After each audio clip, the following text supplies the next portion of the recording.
What's up, guys? Welcome to the Chess Giant. This is Solomon Ordell, and in today's video we're going to be tackling what to do against the Byrne variation when playing the Pirc defense. Now, for those of you that don't know, the Pirc is a great option against e4, in which case we're going to play this move d6. This does two things. First off, it fights for the dark squares on our side of the board on e5 and c5, and the second thing it does is actually just hand white the center.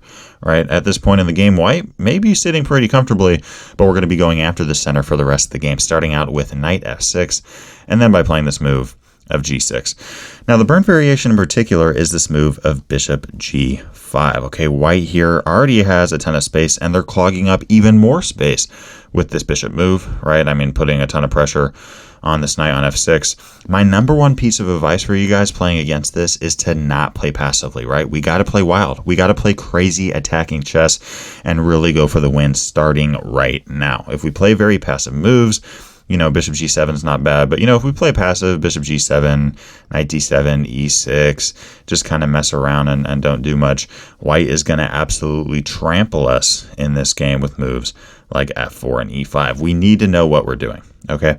And if you look online, I mean, and it's not even close, the most popular option for black is bishop g7, okay? Not a bad move at all, but my recommendation is actually h6. This is what I recommend that you guys play.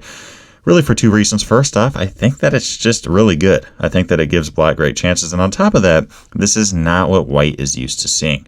Today we're going to be covering really two main options from white, including what happens if they take on f6, and finally what happens if they go to h4. You're probably not going to see a bishop go back to e3 very often.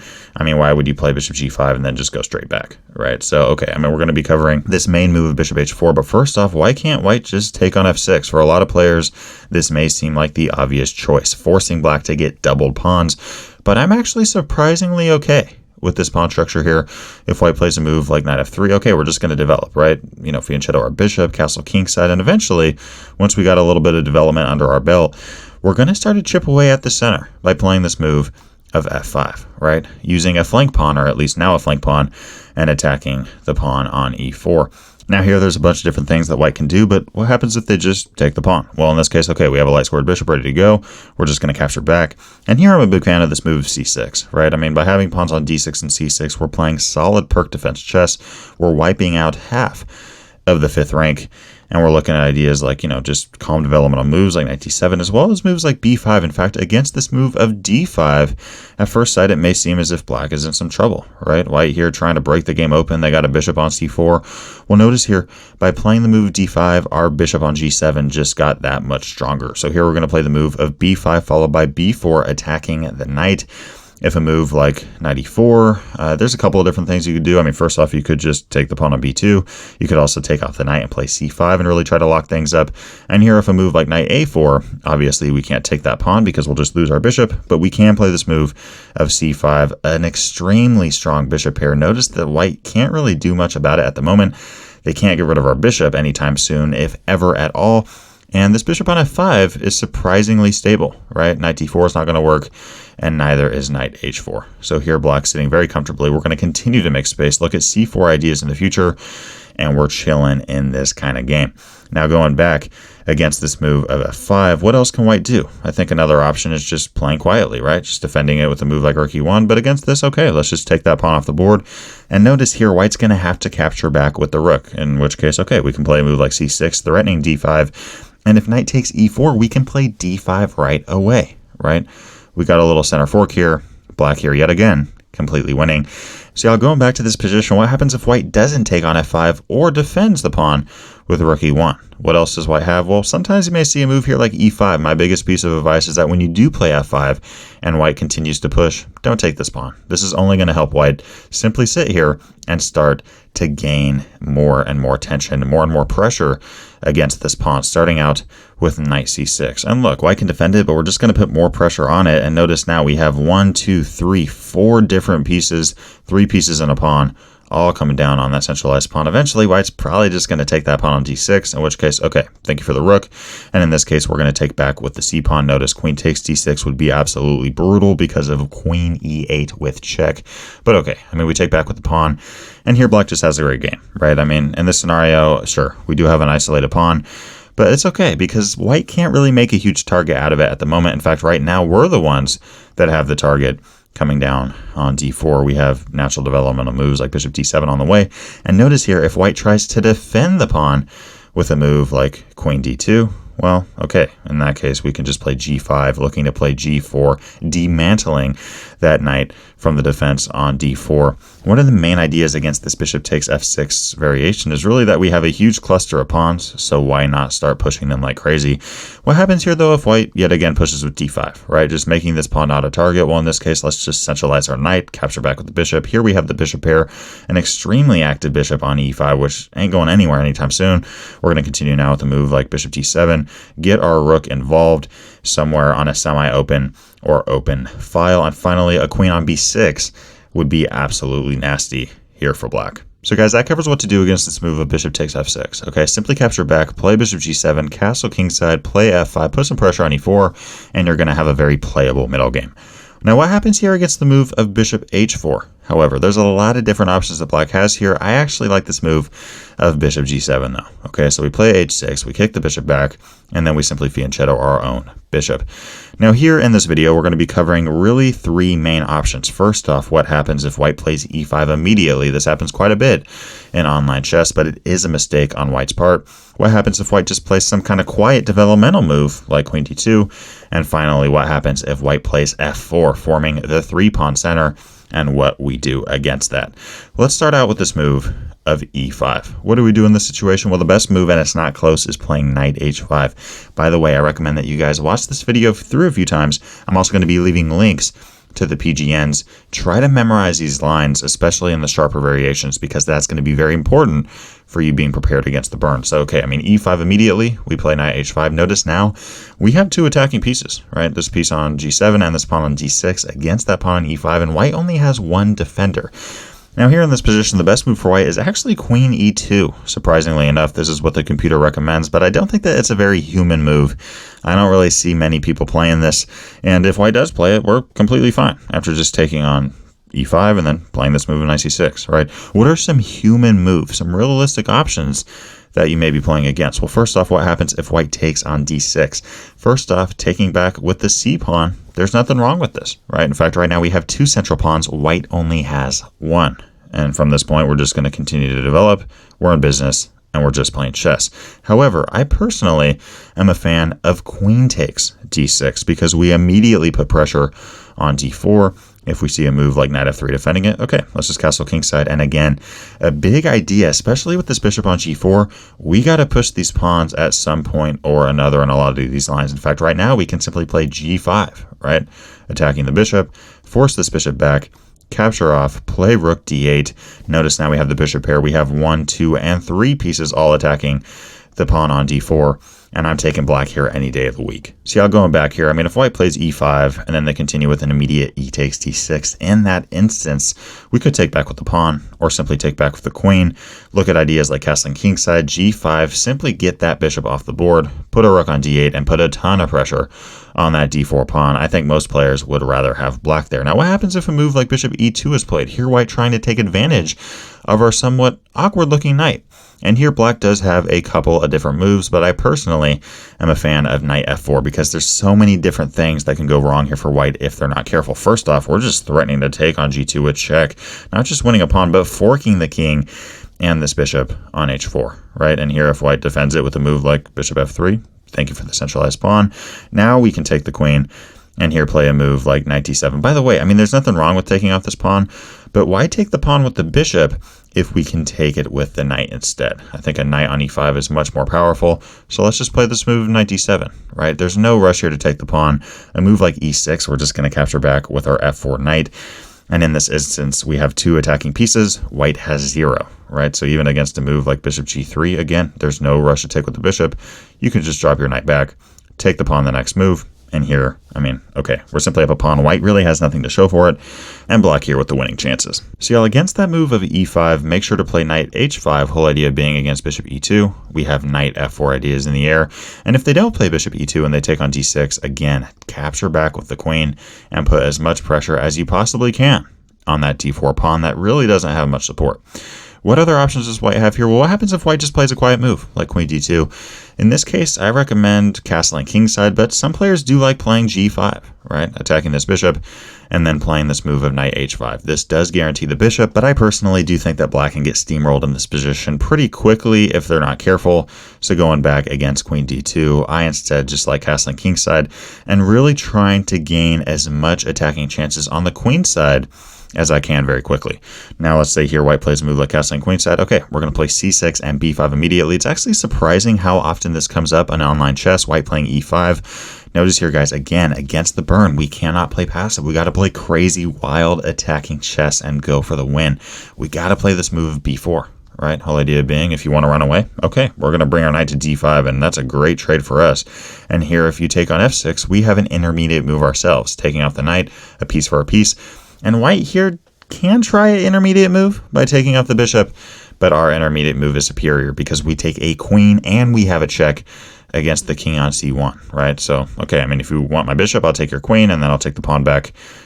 Black there simply crushing. So here the only move for white that isn't completely lost is taking back with the queen, and in that case I actually like taking back with the bishop. We could take with the pawn, but why deal with this bishop on h4 pinning our pawn to the queen on d8? Why not just take back with the bishop, trade down, and then from this point, very flexible play for black, right? f5 is a weakness, d5 is a weakness that we can take advantage of with a a maneuver like knight d7, knight b6, and finally d5. We can also put a rook on b8, a queen on b6. Looks pretty nice. I do want to warn you though that white can try to really mess up your pawn structure on the king side if they know what they're doing. If you do see a move like h4 here, you gotta play h5. You cannot allow white to play h5 and force you to put a ton of your pawns on the dark squares. Just play h5. And here, if a move like bishop d3, white is trying to play f5, sacking a pawn but giving us triple isolated pawns. This is not what we want. So we're going to play this move of f5. Now, I must admit, this f5 move does kind of weaken the square of g5. But that being said, if a knight does run into there, we always have that option of f6, kicking the knight out, right? We got a great grip on g4 and d4 currently. But let's think about this from the black perspective for a second. I mean, this bishop can always come to d5, right? Great spot for the light squared bishop, putting pressure on g2 and a2. And on top of that, this knight has a bright future ahead as well. We can put this knight on d7, b6, and d5, like I mentioned previously, or we could even bring it to f6, right? Really just keeping an eye on three key squares, g4, e4, and d5. As always, we're going to put our rooks on the open files. We'll decide where to roll this queen when white gets their setup going. All that to say, black here with a playable game. Probably about even, but I personally think that black has the easier road ahead. So y'all, if you do see white play a quiet option here like queen d2, simply continue with either two options. First off, g5 and knight h5 is a choice that you can play if you like it. There's nothing wrong with that. But I personally, again, against a move like queen d2, I like just castling kingside and then wasting no time in playing c6, b5, and b4, right? Attacking the knight, trying to dismantle that knight from defending the pawn on e4, and playing aggressive and hyper-dynamic chess. Now, what to do, though, against this move of f4. This is really the main line that you gotta memorize. Okay, there's no way around it. If you don't have this memorized, if you don't know what you're doing here, there's a good chance you're gonna get absolutely trampled. Okay, and the first move that we gotta play here is c5, right? Immediately putting pressure on the center of the board. Now, this may seem a little bit counterintuitive because white can just capture on c5. Now, we're going to cover what to do against that. But first off, I'm not going to spend too much time on what to do against a move like knight f3 because if white does do something like this, we can just take off the pawn, right? Give up our flank pawn for a center pawn. If the knight captures back, play knight c6, develop, we're completely fine. The three moves that we're really going to cover here are d6, c5, d5, gaining space, and finally e5, trying to kick our knight around. Now, again, first off, what do we do against d takes c5? Well, we're not going to capture back, right? Because we capture back this pawn, white is going to take the queen. And notice here, our king's not castled, white's king is. This rook is simply just throwing down our king on d8. Knight b5 ideas in the air. Black is in huge, huge trouble, right? So going back, if white does take on c5, again, we're not going to capture back. Instead, we're going to play this move of queen a5. Key idea.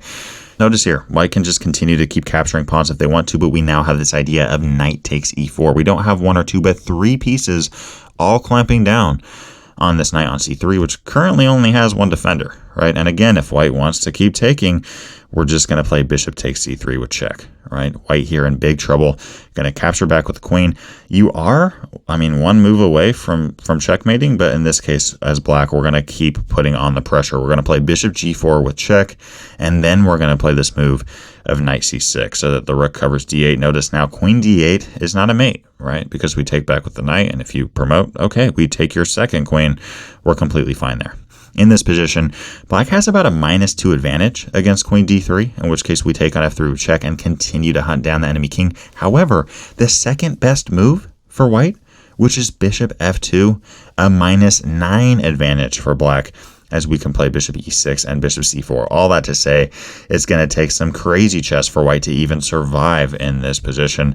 The king can't even move, and knight d4 is the main threat here. By the way, guys, knight d4, notice that this knight cannot move, the king cannot move against the check, and if queen captures, thank you for the queen, right? Again, this knight cannot go anywhere. Black here simply crushing. So all that to say, guys, against c takes c5, we're going to play queen a5 immediately instead of taking the pawn. And in this kind of scenario, if white wants to keep taking pawns, keep doing it, right? We're going to go after this king as aggressively as we can. The best move here for white is actually just something like queen d2, right? White here going, look, if you take on e4, I'm just going to take back, and I'm going to thank you for the knight because obviously my knight is no longer pinned, right?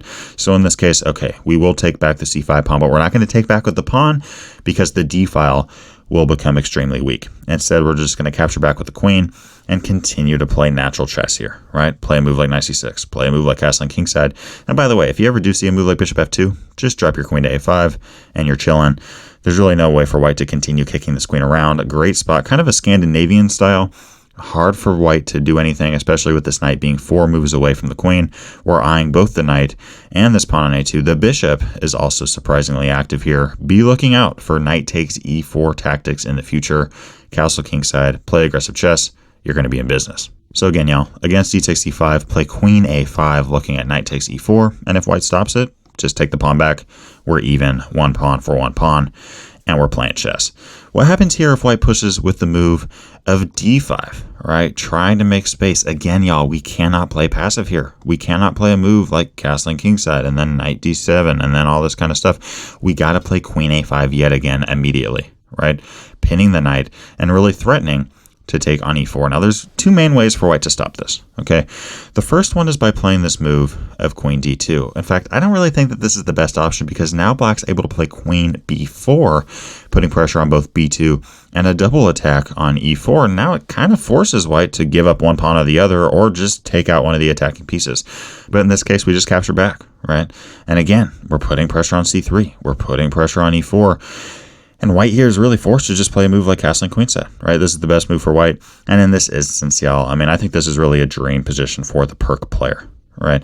We got a very strong bishop on f6 that really has nothing in its way except for the knight. This queen is extremely active. We have a ton of candidate moves that are very good here. The one thing I will warn you of, though, is don't just take this knight off the board, right? Don't just take this knight off the board and then think that you want a pawn. Now, before white castled, this would have been check, which is why castling was such a good move. But in this scenario, well, we simply lose our rook on h8, right? This is not what we want. We don't want to get a 1-point pawn and give up a rook. So just be warned, don't give up your very strong bishop for that not very good knight to only lose your rook on h8. So y'all, against d5 and queen d2, I recommend queen b4, right? Go after that pawn chain as much as you possibly can. What about this move queen d3 though? Well, in this case, queen b4 kind of loses its spark because white already has 2 defenders on e4, right? This isn't so much of a concern. In fact, if we do play queen b4, white's just going to castle queenside. However, here in this position, notice that f4 is not defended, right?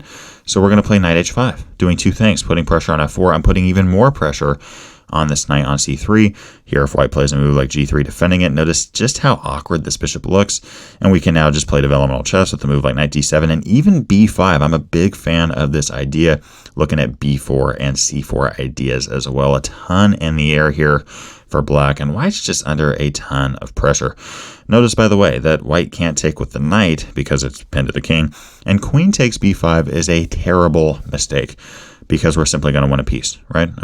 If we take this piece and the king moves, we just won a piece for a pawn. And if white takes the bishop, well, we're just going to take back with the queen, right? checking the king and also attacking the rook and the knight. This queen is an absolute monster. And what is the white queen doing? Well, not much. See how so far we've covered two different options for white, right? Taking on c5 and playing d5. Against both of these, with this 3-pawn setup, black is going to play queen a5 immediately. What about this move of e5, though? Well, okay, we're not going to be playing queen a5, right? Because we don't want to lose our knight, but we're going to play this move knight h5. By the way, a lot of you are probably wondering, okay, wait, why is Solomon so big on this knight h5 move? The reason is that we have to find counterplay, right? Going back, if we play a move like knight f7, oftentimes this is actually pretty good, but with this bishop on h4 just pouncing down against our queen on d8, white here with a huge space advantage, and on top of that, they can simply just take on d6, right? The whole idea being that we can't capture back because our pawn is pinned to the queen. Right now, that being said, in positions like this, if you have watched my other videos, oftentimes black will play a move like castling kingside. But in this scenario, again, I mean, this bishop is just an absolute monster. So with this kind of setup against the Byrne, I really recommend playing knight h5 and making your minor piece as active as you possibly can. You gotta make f4 a weakness. You gotta make d4 a target. And by doing so, you're making e5 a target as well. Let's say here white plays a move like queen d2. Okay, now there's a ton of different moves here that white can play. In fact, the only one that gives white the advantage is actually taking the pawn on c5. But let's just say white plays a natural move like queen d2. Let's just see how quick this can go south for white if they're not careful. Well, okay, we take on d4, right? Let's start chipping away at that center. Use a flank pawn, take towards the center. And here against a move like queen takes d4, we're going to play one of the main ideas in the Byrne variation for black, and that is playing g5. Absolutely crazy move, but here's the idea, right? Now we don't play this until this pawn on d4 is gone. But now that the d4 pawn is gone, e5 is looking a little bit more vulnerable, right? And the only defender, at least in terms of pawns for it, is the pawn on f4. So let's attack this bishop and the pawn on f4 and really try to make this pawn on e5 even more of a weakness. Let's say white takes on h5 in this case. Okay, I mean, we could take on e5, but why not just take on h5 first? Yet again, attack the bishop. And here against bishop takes g5. Again, we could take on e5, but we could also play this move knight g3, attacking the rook. Whole idea being that we're going to win the rook with the knight, or if you take the knight, thank you for the rook, right? Black here with a much better game. We're up the exchange, and white only has a pawn in return, and we're going to get that pawn right back, right? There's really no good way for white to continue defending that pawn on e5 without giving up a lot for it. So going back, if we do see a move like queen d2, just start chipping away at the center, right? Take on d4, play g5, and you're going to be in business. What about this move of d takes c5 though, right? This is the one move that gives white the edge according to the computer. And against this, there's so many options and so many things that can happen. Honestly, my biggest piece of advice is to just plug this into a computer program, okay, and see what happens, see the lines of variations that can take place. This is an absolutely crazy position, one of the most complicated in all of opening theory, and I'm not joking when I say that, okay? Right now, our knight is attacking f4. We have two attackers on e5, and we're attacking c5 as well. But on top of that, white also has a ton of pressure and space. They're attacking d6 with two pawns and their queen on d1, and they have a pin on the pawn on e7, right? Because we don't want to lose our queen. There's a ton that can happen here. My recommendation is the computer line of knight c6. And again, there's so much that can happen here. Let me know if you think I should make a video on this exact position, or at least this line and what to do against it. There's a ton of different things that can take place. I mean, here, if a move like c takes d6, we can simply capture back on f4 with the knight, right? Just pawn for pawn. Okay, we're chilling. We're trying to make this king a target.